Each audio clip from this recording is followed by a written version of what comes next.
There is a reason why they say by OEM or original equipment manufacturer. Not too long ago, this year as a matter of fact, I replaced the front struts on my wife's Toyota Solara, and in so doing, it ended up turning into a problem. I ended up decoupling the boots from the driver's side drive shaft, the grease leaked out, and so I ended up having to replace the driver's side CV axle on my wife's Toyota Solara. And being that I'm a technician and a stickler for details, I said, well, if I'm going to pull a drive shaft out of the transmission, I'm going to replace this seal because that is what they taught me in the aviation world. However, when I did replace the seal, and I am going to say what manufacturer that seal was from, it was Duralast. And it's Duralast. It doesn't Dura. I mean, it's not Dura, and it doesn't last. And it's not my favorite brand. I'm not going to lie. They make very unreliable parts and tooling. Anyway, as soon as I put that whole assembly back together, that seal started leaking, and it's been leaking ever since. Spoke to a friend. He says, well, just give it a few miles, maybe it'll break in. A seal is not going to break in. It's never going to break in. So OEM, this is what the output seal looks like right here. This is a transmission output seal on the driver's side for a U151E transmission, but this is OEM. And the difference between Duralast and OEM, this is about $25, $30, $20, $25 prices, and Duralast was less than $10? And let me tell you, we're going to find out if parts make the difference, because I'm going to remove the Duralast seal. I'm going to put this one on. So let me show you what to do and how to do it and what it's going to take to make this job happen just to replace a seal. The part number for the seal is 90311-552, and let me show you what it takes to get the job done. So one of the things we need to do, we'll need to remove this lower engine cover on the driver's side. We're also going to undo these 3 nuts and bolts here. We're going to undo that. We're going to undo this nut right here. This is a one-time use nut, guys. Don't reuse it. And I'll get to why when that time comes. Then we're going to undo the, I don't know if you can see it. Here it is right here. The tie rod with the cotter pin. And I believe that should be it. Oh, well, maybe we do have to undo this nut up here so that we can move the strut out of the way. So let's go ahead and get started. There are several Phillips head / 10 millimeter bolts under here, and there's going to be several. I mean, you'll need to take off. And there are also some of these plastic retainers, like this one here. What you do is you pull the core, like so, out, and then you pull the retainer. And there are other retainers under here as well, but over time they just fall out, and that's why they're not here anymore. Now, I would do well to reinstall them, but I just haven't gotten around to it yet. Anyway, several of these on the left side. Why do I want to remove them? I don't know. Maybe it makes my job easy. I might not even need to remove these, but it's just a habit, I guess. It gives me the opportunity, because it only takes 5 minutes to take this off. You inspect under here, make sure everything is, everything is in good shape.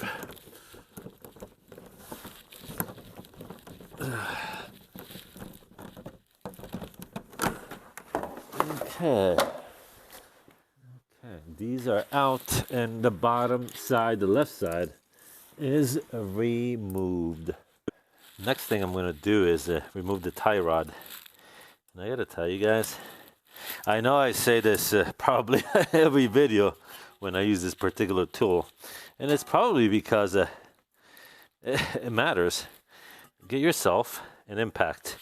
Now, the one I have, the Milwaukee one, no, they're not paying me for this. I'm just letting you know. I'm telling you, it will make your life so much easier.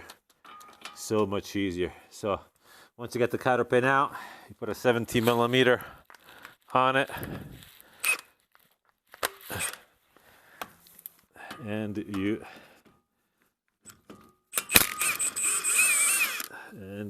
take the nut off. Ooh. Now there is this particular tool you can use to knock this out, but I'm not going to use this particular tool because in the past, what this particular tool has done is it's actually ruined the boot on the ball joint. This is the tool that I'm talking about. So I kind of stopped using it unless I'm removing something that I will not be reusing. And so because of that, what I do now, I'll just use a mallet or a hammer once I find it. The importance of knowing where your tools are, it's understated. You need to know where your tools are at because it cuts down on time. Oh, here it is. It cuts down on time. Sorry. Then you grab one of these right here and you just hit it like so.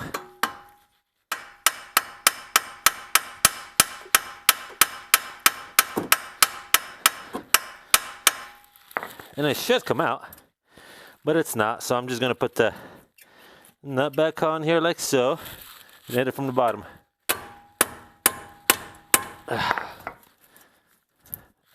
Don't do that. That's not a good idea.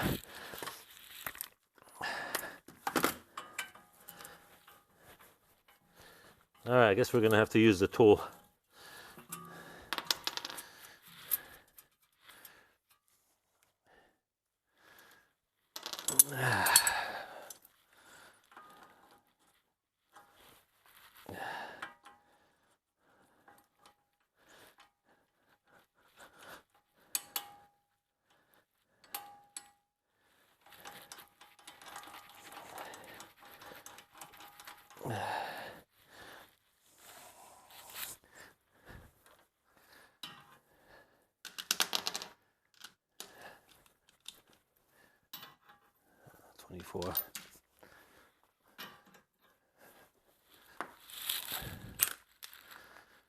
With a 24 millimeter socket.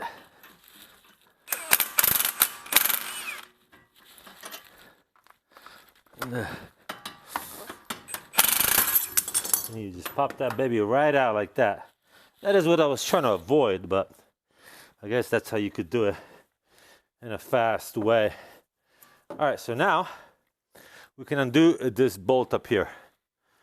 17 millimeter, and it's just nice and easy. I already broke torque on this, so this is why, I don't know, you can see it better a little. It's a 17 millimeter now. Now, you say, why is this so wet? It's because these Detroit axle units, link rods, have grease fittings on them. That's why they are dirty. Anyway, be that as it may. All right, so we get this out. We get this, move this aside. We can now undo the bottom control arm connecting to the ball joint. These three bottom nuts and bolts for the lower control arm, they're 19 millimeters. And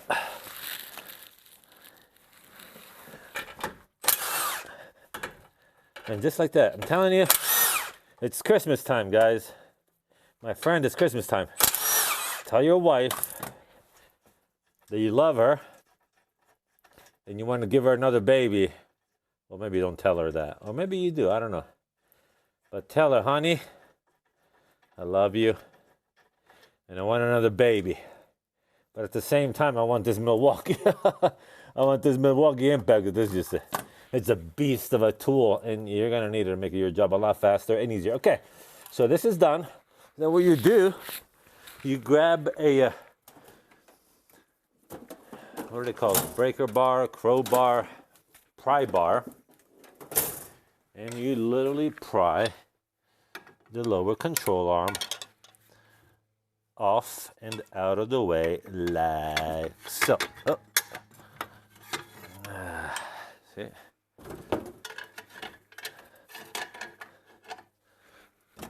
Yeah, see it? Just like that. Now we're just about free, almost free. Now we have to undo the nut in the front I was talking about in the beginning. This replacement nut, because this is a one-time nut, if you have one of those setups where you put in the nut and then you stake it, you can find that at O'Reilly Auto Parts. This one is by Dorman. The part number on this one is, see it? 615-224. And I think it's between $8, $10, something like that, maybe even less. Again, 2025 prices. So what we're gonna do is we're gonna undo this stake. Now, I told you earlier, you know, I gotta tell you, what happened a while back was that when I did the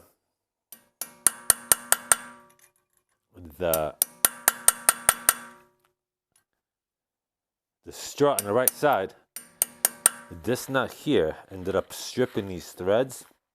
And I'll let you know right now, on a Saturday afternoon, hey, you're gonna have a hell of a time to finding somebody that is gonna, you can find an axle and nut. But if you're trying to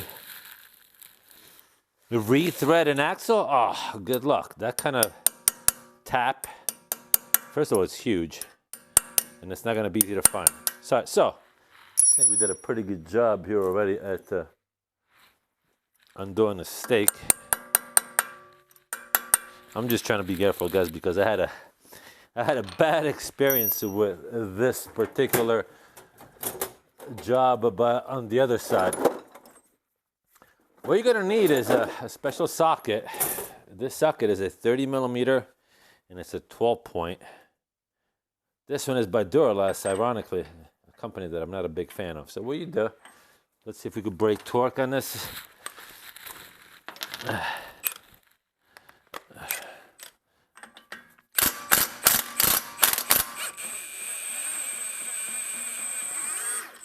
Oh, we got lucky this time. Look at that. Just so you know, not always going to be that easy. Look at that. The axle popped right out. Let me see if you can, I don't know if you can see it, but the axle is already out. Look at that. Bam, boom, bam. And now we could pop the axle out from the other side. This is why I'm doing this job. You see it? It's making a mess, and it's only a drip every now and then, but it's making a mess in the garage and in the driveway. And it's upsetting my wife, and it's upsetting me that it's upsetting my wife. So this is why I am doing this job. Look at this. It's making a mess under here too.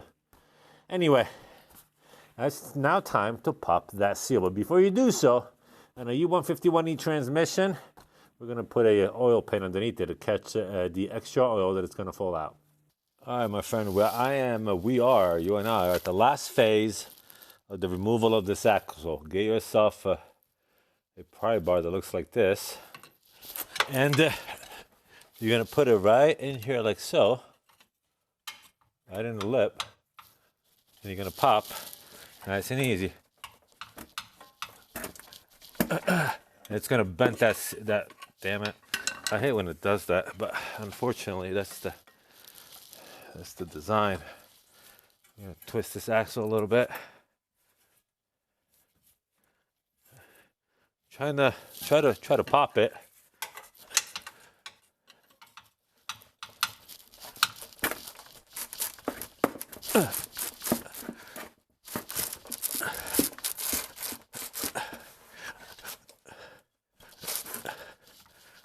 It's not. See, if it was easy, I guess everybody'd be doing it, right? Turns out the struggle to remove the CV axle was ridiculous. I can't tell you how many hours, literally took me hours to remove this CV axle from the transmission, but mainly because I didn't have the proper tooling. I ended up using these Teflon wedges to drive out the CV axle, and you still use a pry bar, but in so doing, I ended up destroying this dust shield right here that comes with the CV axle. Thankfully, because it's a Duralast Gold, there is a lifetime warranty on it, and so not Duralast, but AutoZone had one in stock, so all I did is bring it to AutoZone, and they just gave me another axle. That was nice. Now, I also learned this. There is this tool called tuning forks that you can, it looks like a tuning fork for ball joints, but they have a similar tool for the removal of the CV axles. It's a big old tuning fork, and it just grabs right here, and you could pry it out. However, I'm going to let you know right now, even if you use a tuning fork, you will still destroy this seal, this dust shield right here. So just keep that in mind when the time comes to pop out your CV axle to replace that seal. Now, that being said, let me set you up here so you can see the removal of the seal. And it turns out there's also a seal installment kit. The tool number is 57119 by OEM. And this thing is for installing seals. But I can't seem to get it open right now, so. See, that's the thing. I'm doing it with one hand. Anyway, I'm going to show you later. So let me prop you up on a stand, and let's remove the seal. Just so you know, once you pop the CV axle out, on these U151E transmissions, you are going to leak oil out. So just remember that. So that when the time comes to, when the when the shaft comes out, it's gonna leak oil. Just remember that. There it is. And here the old seal is out. We can now pop the new seal in. Let that drain a little bit, and I'm gonna show you how we're gonna install the new seal in. Even though the transmission is still weeping oil, we can set this on its mating surface in the meantime.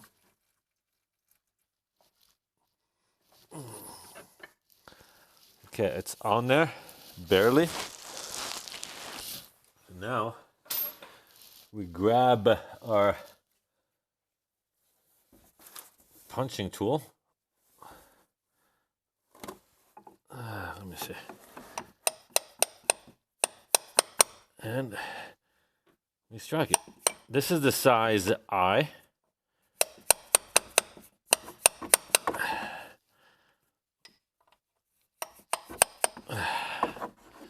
Fortunately, it's pretty deep in there, and it's not going in straight. I don't know if you can see this, but this is why when you rent tools from an auto parts store, you inspect the tooling. I don't know if you could tell, but this thing is, first of all, it's beat to crap. And it's not centered. You see, it's slightly bent. And what that did not drive the seal in straight, creating a problem where I had to pry the new seal out.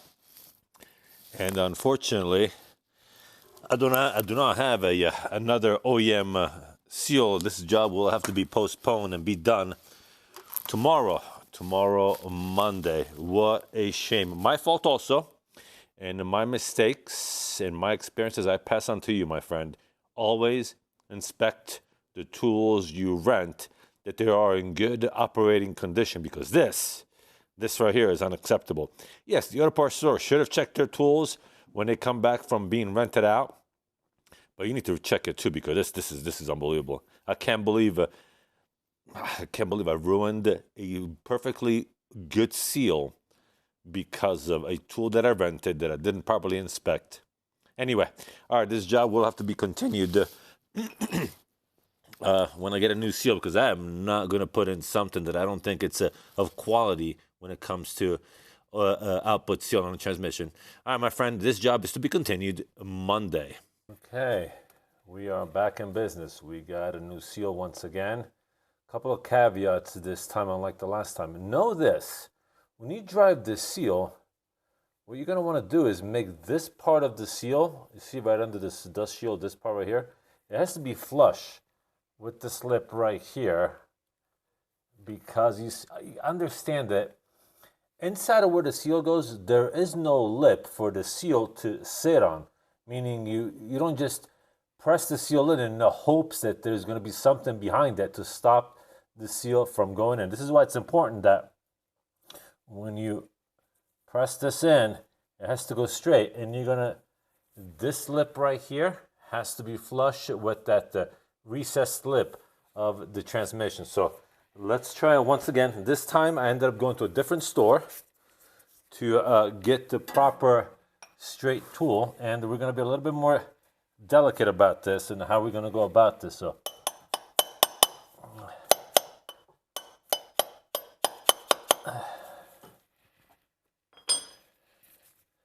we're actually gonna go, let's try this from the get-go. I'm gonna use a brass punch all the way around, like so.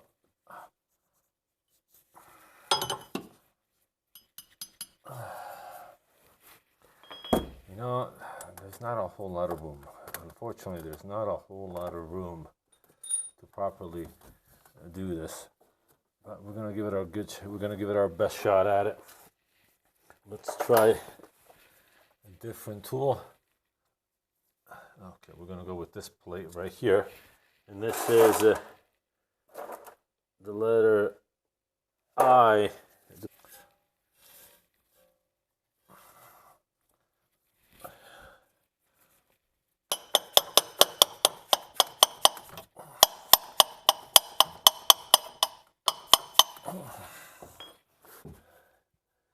You get the idea. This thing has got to go flush. So we're going to take our time and make sure that this thing goes in flush. So stand by. This is what we're doing.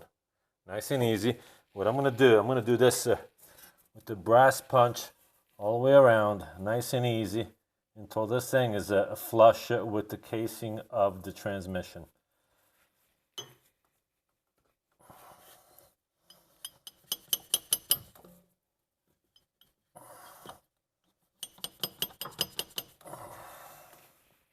Okay, slowly it's going, but it's happening. Okay, I think I got it. Finally, nice and easy. It took some time, but it's okay. I prefer to take my time and do it right than to end up messing it up. So like I said, I did set the seal in the beginning with one of these discs with this tool just to get it as close as possible. Then I finished it with this punch right here all the way around, and I use a bucking bar because that's all I had, that it was small enough to fit in this crevice, because you'll see it's pretty deep in there. So now all we have to do is put the dry shaft in. We're going to spread this grease on the seal like so. It has all these bits of grease on it, and I'm very happy with it. I think it's pretty even all the way around, and I think we should be all right. What I also did is put some grease on this lip right here. I used Vaseline, and so now we can actually slide the dry shaft in. So let's do it. All right, the dry shaft is rather heavy, so make sure that you go, you know, not heavy, but it's not light either. So get comfortable before you go ahead and slip this in.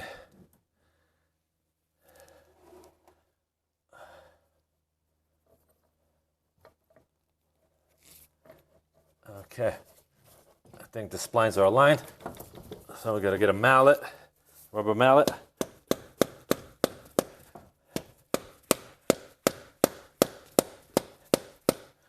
All right, here it is. The dry shaft is in. I did use a rubber mallet, but ultimately what really worked was the dry shaft itself. I used it as its own hammer, and it went in. So now we can bolt, finally we can bolt this front end up. So let's do that. Before we insert this side of the dry shaft into the knuckle, what we're going to do is we're going to put some anti-seize lubricating compound on the splines. This is a C5A compound. It works good. I don't know if you remember when we first took the dry shaft out, it slipped right out, remember? And that's because of this stuff right here. So it works nice, and you know, I like it. It works good. All right, so what we're gonna do next is we're gonna insert the dry shaft in the knuckle, and then we're gonna put the ball joint into the lower control arm. So that's the plan next. So let's do it.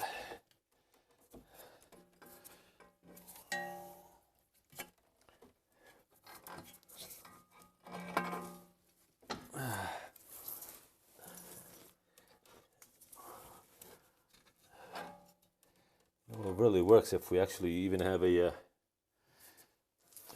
pry bar, so that would help us with the not only inserting the shaft but also put some leverage on the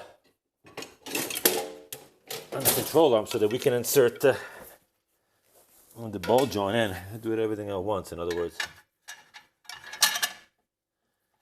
I'm using something like this.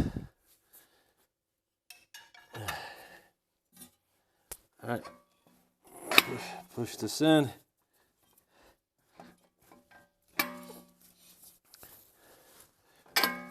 Make sure the splines engaged. Okay, the splines are engaged. We can now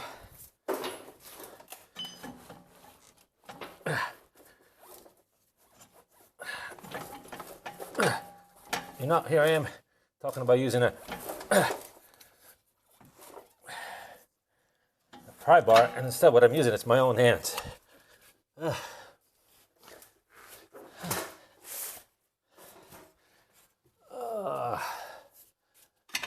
My own strength. Okay, we get the bolt somewhat through. All right.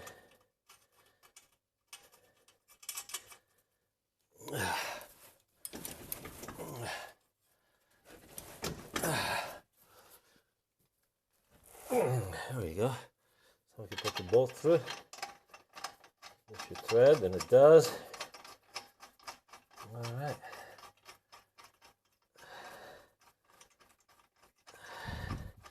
We can now put the front nut as well. This one right here.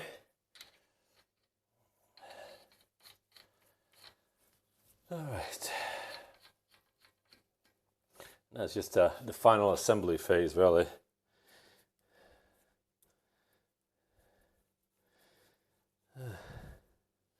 And now what I'm trying to do is just, I don't know if you can see it. I'm just, ooh. I almost broke the light. It was jammed in there. All right, we can now install the stabilizer bar link rod to the strut.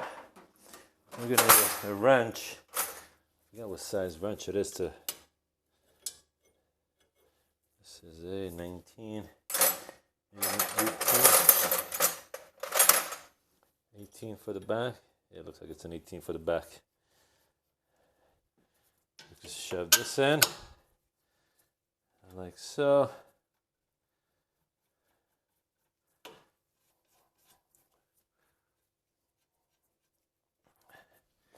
You can actually also put the tie rod in.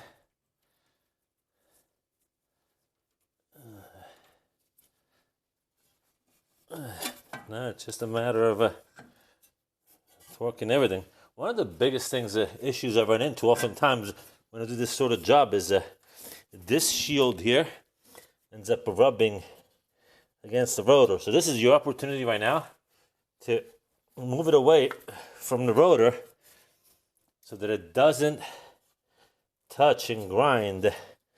Last thing you want is to grind and start creating heat. It's just not necessary. All right. You get pretty much everything engaged. We straighten out the wheel.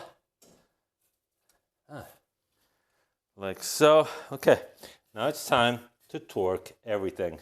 So I just got done with dinner. My wife made dinner, and I figure I eat first before I complete the assembly and torquing of this job. And while I was sitting down and eating my food, I thought to myself, I wonder if there's actually a specific tool for pressing in these CV axle seals, and turns out there is.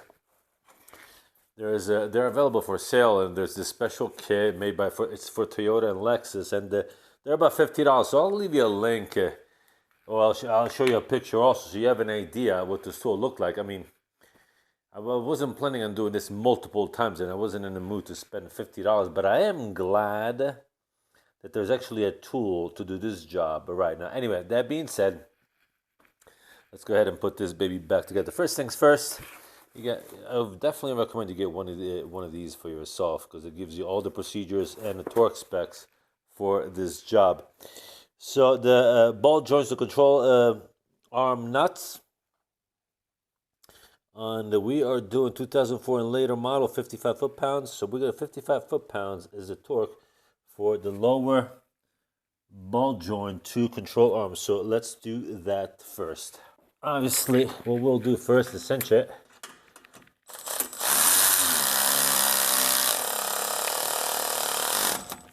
And then we'll torque it.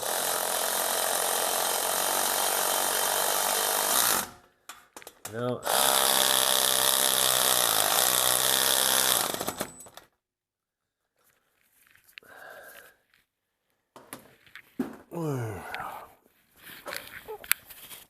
I gotta tell you, I am glad this job is coming to an end, because it's been a headache. Let me tell you, doing this job, it's I mean, the leak was it was getting annoying.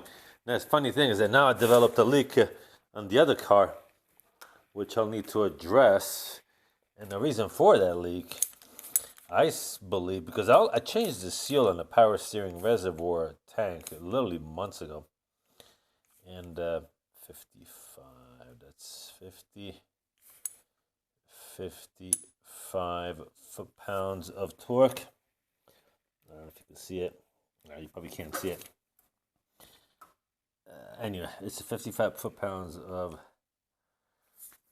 torque. And anyway, I was saying, and the reason why I believe it's leaking, because I used a generic oil for the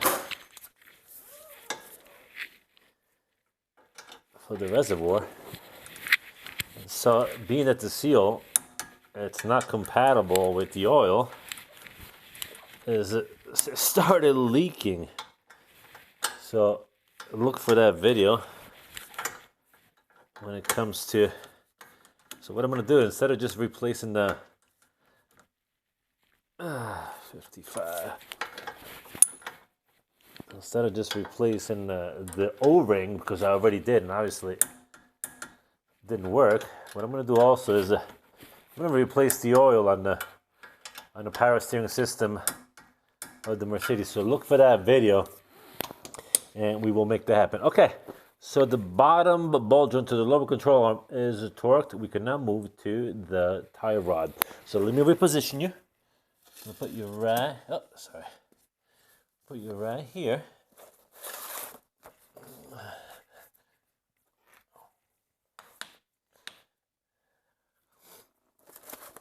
And the torque on that, I believe it's on the next page of the same section. Front suspension strut. Solara, where's the tie rod? Stabilizer bar. 29 foot-pounds. Tie rod and to steering knuckle is 36 foot-pounds. This is 36 foot-pounds. So let's go ahead and set that to 36 foot-pounds.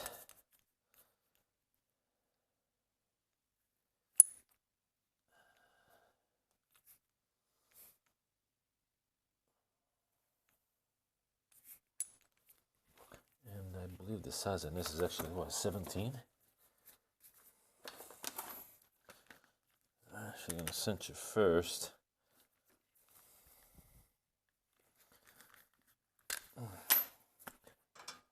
Yeah, it's a 17.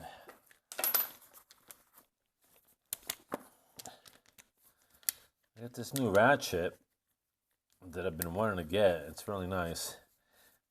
It's a brushless motor, long neck Milwaukee metric. And it comes with a couple of adapters for a quarter, so you can install quarter-inch drive and 3-inch drive right here. You see them? But yeah, it's a nice. I like it. It's a nice setup. It's a nice tool. I've had the original one with the brush motors, I never had it for a long time, but it was time to upgrade. Okay, so that's cinched. Torque is, like I said, 36 foot-pounds. There it is. And the cotter pin is not aligning, so we're going to go just a hair more.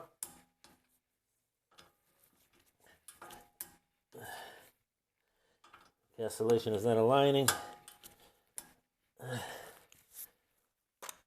Here it is. We're now aligned.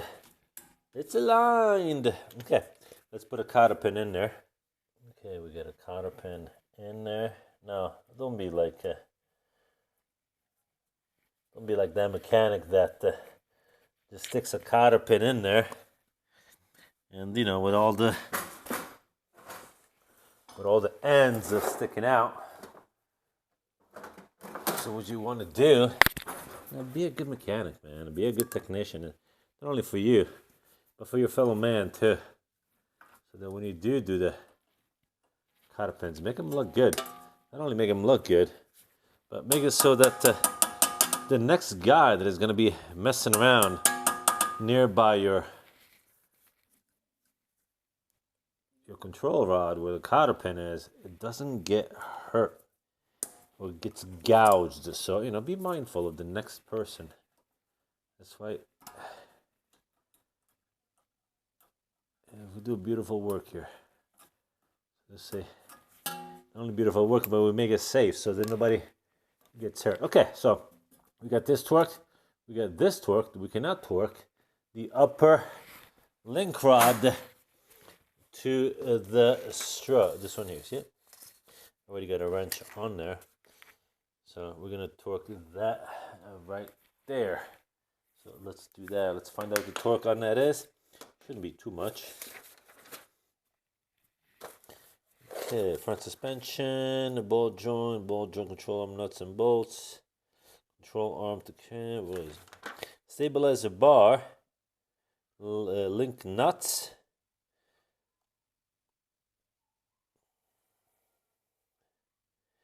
stabilizer bushing retainer bolts, 2002, 2006, 2007 and later, it's 20 foot-pounds.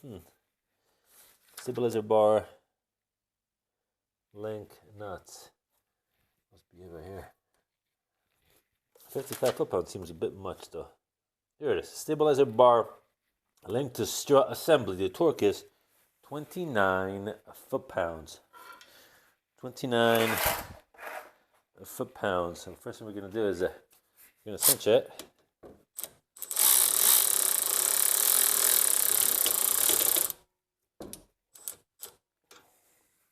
As I was saying, the torque on this, the maintenance manual calls it stabilizer bar link to strut assembly. Right here, 29 foot-pounds.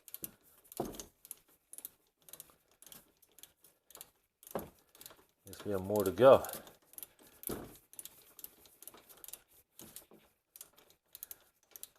There it is.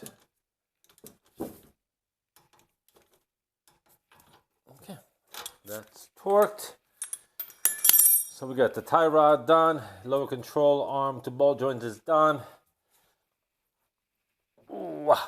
So we can now torque this big boy right here. If I'm not mistaken, this is 217 foot-pounds. And I forgot at work my punch to stake this bad boy. Let's double check. Yep, 217 foot-pounds. I'm gonna have to use my big boy, so let me set up for that and we'll torque that baby down. For this particular job, what we're gonna do first is we're gonna cinch this nut, obviously, so it's nice and tight, and we are there already. Then I'm going to use this particular torque wrench setup. It's actually a breaker bar with a torque adapter. This torque adapter is pretty happy with. It's a beast. It goes up to 700 plus foot-pounds, and it's quite a tool. Let me tell you. All right, let's do it.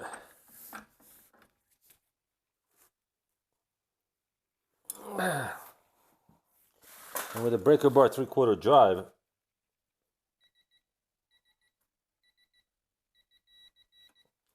there we go. We are there. Okay, this baby is torqued. We can now stake the nut. I forgot my punch is at work, so I'm gonna have to do it with a screwdriver. It's okay, it'll work. As long as it doesn't move, that's the whole objective.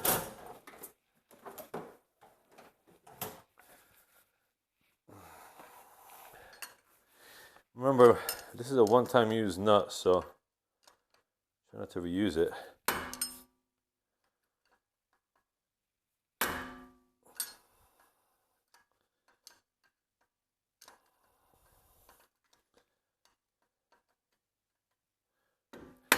Now keep in mind, oh, that made sparks. Something happened there. You're gonna need to get you're not gonna get out of it. You need to get a wheel alignment when you're done with this, because every time you mess with suspension components and you take them apart to the degree that we did, you're gonna need to get a wheel alignment. So don't think you're gonna get out of that. All right, I believe that's about it. Short of putting the tire back on, the job essentially is done. If I'm not mistaken, the wheel, well, not exactly done. What you're going to want to do now is obviously put the wheel on.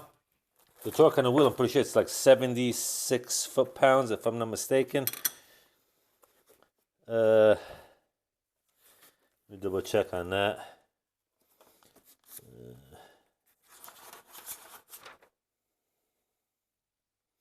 Yeah, wheel lug nuts is 76 foot-pounds for these. Get the car off the wheels, go off the jacks, put all the wheels back on, start up the car, and run it for a little bit and do a leak check of the CV axle. Make sure that it doesn't leak. Then you're going to let it reach operating temperature.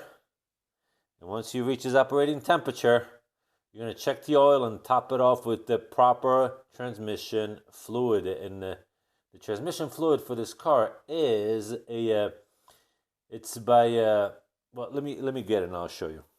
Here it is. This is the transmission fluid that is specific to this transmission, the U151E. It's by Idematsu, Japanese company, and it's an automatic transmission fluid for Toyota's Lexus and Scions. And you'll read back here, it's a Type 4 transmission. The kind of oil that your transmission needs, it will also be written on the dipstick. So what I'm going to do next, I'm going to put all the wheels back on. I'm going to torque them to 76 foot-pounds. I'm going to get this car off the jacks. I'm going to start, well, I'm not going to take it off the jacks yet. I'm going to start it up and I'm going to run the transmission. That's pretty much it, guys. Make sure it reaches operating temperature before, and you just top it off when it's nice and toasty. The job is essentially done. I'm sorry it took so long. I wasn't anticipating running into all these issues. And pulling that drive axle out was a nightmare. And driving that seal in with a bent tool was also not a good idea. But anyway, I'm glad we got it done, my friend. I'm glad we got it done.